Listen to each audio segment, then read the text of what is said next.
Hey Heartstrings family! Tonight's story takes us into the glittering world of Seattle's elite, where designer suits, masked monsters, and love stories begin in pristine art galleries. Behind the perfect Instagram posts and charity galas, we'll discover how a fairy tale romance transformed into a carefully orchestrated nightmare. Before we begin, please note that this episode contains discussions of emotional manipulation and domestic violence. If you need support, helpline numbers are in our description. In my darkened apartment, with only a single lamp casting long shadows across empty walls, I sit here wondering, have you ever fallen in love with a nightmare? I did. And by the time I realized my fairy tale prince was a monster in disguise, the cage was already locked. This isn't just another love story gone wrong. This is what happens when romance becomes horror. The soft glow of sunset seeps through my window now, painting everything in deceptively gentle hues. They say love is blind. But sometimes love isn't blind. It's beautifully packaged deception. I'm sharing my story because behind perfect social media posts and enviable date nights, monsters can wear designer suits and practice perfect smiles. My name is Emma. This is my love story. This is my horror story. They're the same thing. Late afternoon light filtered through the Seattle Art Museum's soaring skylights, casting pristine shadows across the abstract expressionism exhibition. January 13th, 2023. I was photographing Rothko's Orange and Yellow for my design blog when I caught his reflection in my camera screen. "The painting bleeds at the edges," he said, "like a sunset bleeding into night." Marcus Davidson stood there, Tom Ford suit perfect against the off-white walls, discussing color theory like he was telling secrets. Investment banker, Yale graduate, art collector, a man who turned gallery small talk into destiny. That first evening melted into a magical tour of Seattle's hidden art galleries. Marcus moved through the city like he owned it, knowing every curator, every artist's story, every secret exhibition. In a tiny gallery off Pioneer Square, crystal chandeliers cast golden light across abstract sculptures. He spoke about each piece with such passion, such depth, but now I wonder if he was really talking about how he would reshape me. When he draped his cashmere coat over my shoulders, protection and possession felt the same. Our first month was a masterclass in calculated romance. One Sunday morning, I woke to find my apartment transformed into a Parisian cafe. Fresh croissants from Bakery Nouveau filled vintage china plates. Edith Piaf's voice floated through the air while morning light caught the steam rising from perfectly prepared café au lait. Marcus had recreated every detail from our conversation about my dream of studying art in Paris, right down to the rare French fashion magazines scattered artfully across my coffee table. "Everyone has dreams," he said, pulling out a chair at my transformed breakfast nook. "The difference is, I can make yours come true." I didn't notice then how he emphasized, "I can make," as if my dreams were no longer my own to achieve. February wrapped us in a cocoon of seeming perfection. Surprise deliveries of rare art books appeared at my office. Each one contained handwritten notes analyzing the pieces we'd discussed, showing how deeply he listened. Weekend mornings began with private yoga sessions in his penthouse overlooking the Sound Hotel, followed by brunches where each dish told a story from his travels. Every date felt curated, every moment choreographed. He wasn't just courting me. He was creating a highlight reel of the life he promised.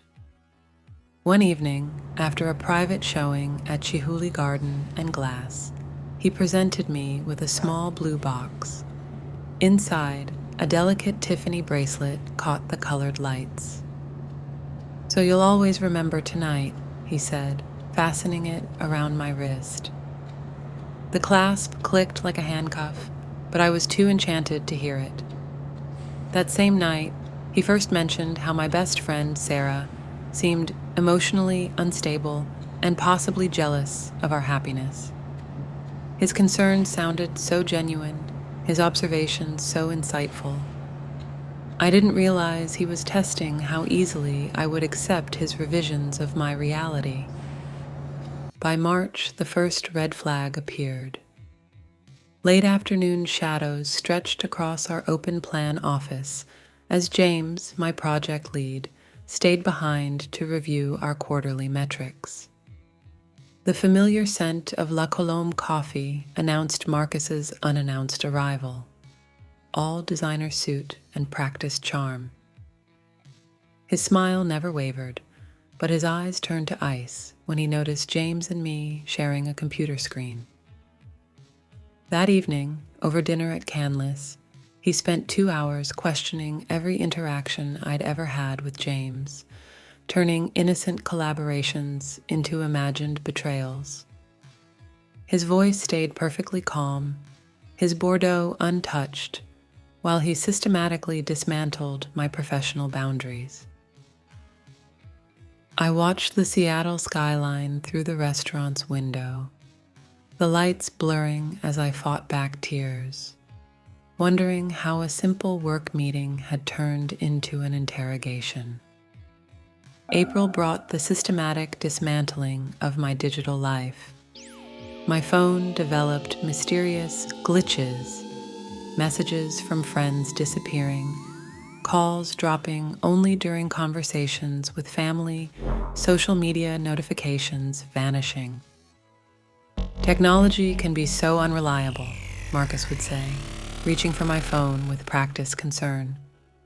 "Let me take it to my IT team." It always came back working perfectly, but somehow only for him.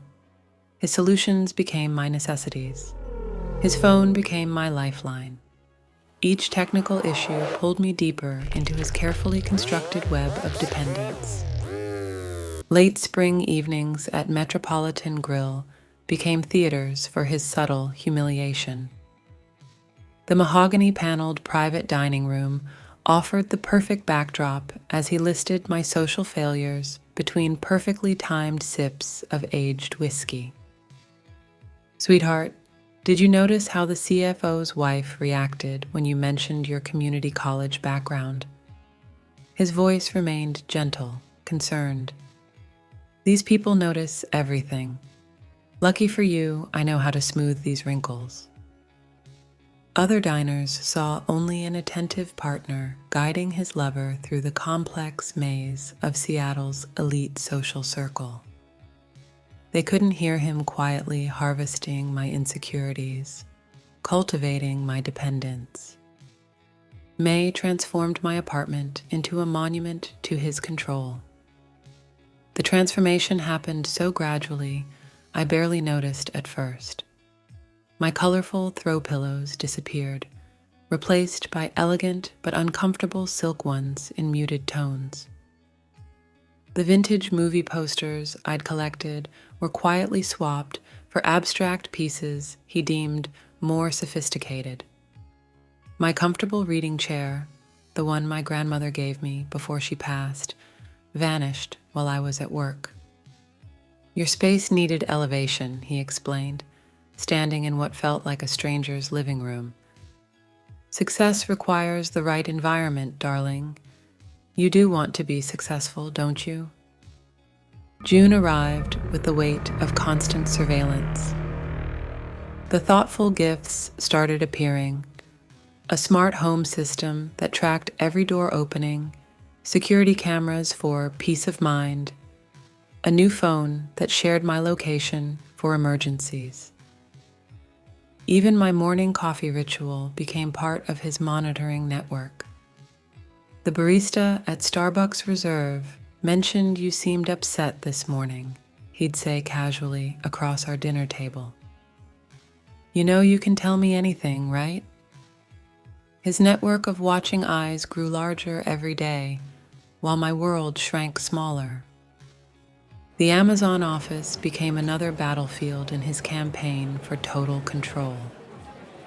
The promotion I'd been working towards for 2 years began slipping away in a series of perfectly orchestrated accidents. Crucial emails disappeared. Presentation files corrupted minutes before board meetings.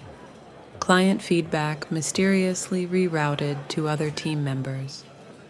The corporate world can be so ruthless, Marcus consoled me over dinner at Canlis. July brought suffocating heat and tightening control. During a heat wave that left Seattle gasping, the climate control in my apartment mysteriously malfunctioned. Stay at my place until it's fixed, Marcus insisted, his penthouse a cool sanctuary of marble and glass. My clothes migrated piece by piece, replaced by his carefully curated selections. Each morning, I watched sunrise paint Elliott Bay in shades of gold, feeling like a butterfly pinned behind perfect windows, beautiful and slowly suffocating. Summer faded into a September stained with red flags I could no longer ignore. My bank called about unusual activities, accounts I never opened, transfers I never authorized. My passport vanished from its hiding place, only to reappear in his study with pages mysteriously water-damaged. My trusted therapist of 3 years suddenly retired, referring me to someone Marcus recommended. Each incident felt like another brick in an invisible wall being built around me. The New York trip was presented as a romantic getaway, a chance to experience Fashion Week and visit galleries in Chelsea. But in our suite at the Plaza, overlooking Central Park's early autumn colors, things felt different. Marcus's usual precise control had an edge of desperation. My phone's GPS showed mysterious glitches. The hotel staff watched me with uncomfortable intensity, reporting my every movement. "Just making sure you're taken care of," Marcus would say, his smile never quite reaching his eyes. That night, in the cold marble bathroom of our hotel suite, I made my final mistake. I tried to call for help. The weight of my phone felt like salvation in my trembling hands as I dialed Sarah's number. I didn't hear him enter, didn't see him coming, just caught his reflection in the wall of mirrors, his face transforming from Marcus the Perfect into something else entirely. The first blow caught me off guard, not because it hurt, but because after months of psychological warfare, the physical violence felt almost primitive. As my head hit the counter, I watched drops of blood stain the pristine marble, red roses blooming on white snow. "Look what you made me do," he whispered, his voice still perfectly controlled, even as his fist clenched for another strike. "Why do you keep forcing my hand?" Morning light crept under the bathroom door, painting golden stripes across my huddled form. My reflection multiplied infinitely in the wall of mirrors, each one showing a different version of his masterpiece, now smeared with mascara and blood. Marcus moved through the suite with efficient precision, crafting tomorrow's reality. "A fall," he explained to the concerned hotel staff. "My fiancé has been under so much stress lately. You know how emotional artists can be." Security cameras tracked my movement as I dressed for dinner. Chanel concealer hiding the evidence of last night's accident. Each mirror in the suite showed the same thing, A perfect puppet, strings pulled tight, dancing to his carefully orchestrated symphony. The Henderson family will be at Le Bernardin tonight, Marcus reminded me, adjusting my Dior dress with practiced precision. This is what we've been working towards. Don't disappoint me. Marcus had timed everything perfectly. The ring's presentation would coincide with the third course. Society photographers were already positioned. The press release would go live at exactly 9:47 p.m. My future was being served on a silver platter, garnished with gilded cage bars. But something snapped when he excused himself to take a call. In his absence, I saw our reflection in the restaurant's elegant mirrors, not the story he'd crafted, but the horror beneath it. Every perfectly curated moment, every orchestrated smile, every accidental isolation suddenly came into crystal focus. I wasn't watching a love story. I was watching a horror movie, and I was the victim who hadn't realized she was already dead. The escape wasn't planned, no elaborate scheme, just clarity hitting like a tidal wave. I ran out of Le Bernardin at 9:43 p.m., 4 minutes before his masterpiece was scheduled to begin. Left my phone on the table, his favorite tracking device. I walked through Manhattan's glittering canyons in a $12,000 dress, barefoot after ditching his chosen Louboutin. In a Duane Reade on Lexington Avenue, under harsh fluorescent lights that hid nothing, I bought hair dye, scissors, and a burner phone with cash I'd been secretly storing in my makeup bag. The night shift cashier didn't blink at my appearance. Another Manhattan story she'd probably tell later. In the echoing solitude of Grand Central Terminal's bathroom, I hacked off my carefully maintained hair, destroyed every credit card, and erased every trace of the woman Marcus had created. The designer dress went into a trash bin, replaced by a tourist sweatshirt and leggings bought from a street vendor near Times Square. Dawn painted JFK Terminal in shades of escape as I boarded a flight to Seattle using the emergency passport I'd hidden inside a tampon box months ago, the one place Marcus never thought to look. As the plane lifted into morning light, I realized I wasn't just leaving him. I was leaving the perfect prison he'd built, the perfect victim he'd created, the perfect horror story he'd written. Seattle greeted me with signature rain, washing away the last traces of Marcus's Manhattan nightmare. I didn't go to my apartment. He owned that space now, filled with his carefully chosen pieces of my prison. Instead, I took a lift to Capitol Hill, where Sarah lived in a cozy walk-up that had always been too bohemian for Marcus's taste.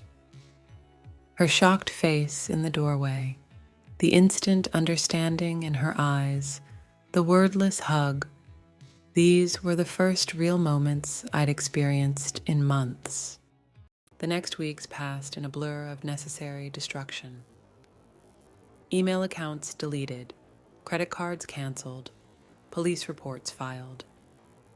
Each step felt like dismantling a piece of the perfect cage he'd built.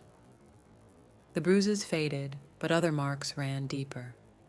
I flinched at designer stores on Broadway, avoided the art museum where we'd met, crossed the street when I smelled La Colombe coffee.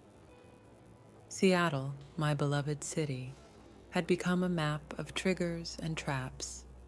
Marcus's retaliation was swift and calculated. Mysterious calls to my employers about my mental health episodes. Concerned emails to my family about my increasingly erratic behavior. Each character assassination crafted with the same precision he'd once used to curate our perfect life. But this time, I had evidence. Photos of the bruises, screenshots of threats, security footage from the plaza. His perfectly constructed facade began to crack under the weight of truth. Recovery came in small victories. My first solo dinner at Oddfellows, where nobody monitored my menu choices. A new apartment in Ballard, filled with thrift store furniture and art that spoke to my soul, not his status. A therapist, one I chose myself, who helped me understand that love shouldn't require a security team. Each step forward was shaky, but they were my steps in my direction. The support group at the Ballard Community Center became my anchor on Tuesday evenings. In a room with scuffed floors and flickering fluorescent lights, the kind of imperfect space Marcus would have despised, I found my voice again. Women and men whose monsters wore different faces but used the same tactics. Each story unique, each survival a miracle, each healing journey a testament to the strength that lies beneath our scars. Last week, I saw Marcus's downfall begin in the most ordinary way, a phone notification. Davidson Ventures CEO steps down amid investigation. The Seattle Times headline glowed in the early morning darkness. I was in my favorite coffee shop on Market Street, the one Marcus would have deemed too common for his image. My hands trembled as I scrolled through the article, but not from fear this time. The perfect facade had finally cracked beyond repair. 3 women had come forward. Jessica, the gallery curator whose career mysteriously derailed after refusing his mentorship. Michelle, the junior banker whose emotional instability forced her resignation. Catherine, the charity board member who tragically misunderstood his intentions. Their stories echoed mine like entries in the same horror novel. The expensive gifts that became tracking devices, the careers sacrificed on the altar of his control, the carefully constructed prisons built from privilege and fear. His resignation statement was pure Marcus, a masterpiece of manipulation. Taking time to focus on personal growth and reflection, the press release said, probably crafted by the same PR team that wrote our engagement announcement. The photo showed him leaving his Madison Park office, still in Tom Ford, still perfectly groomed. But his eyes, those eyes that once watched me like I was his masterpiece, now held something new. The look of a man whose own reflection had betrayed him. Sarah watched the news with me later that evening, splitting a bottle of wine in my small Ballard apartment. "He'll do it again," she said quietly. "Different city, different name, same horror story." She's right, of course. Monsters like Marcus rarely face true justice.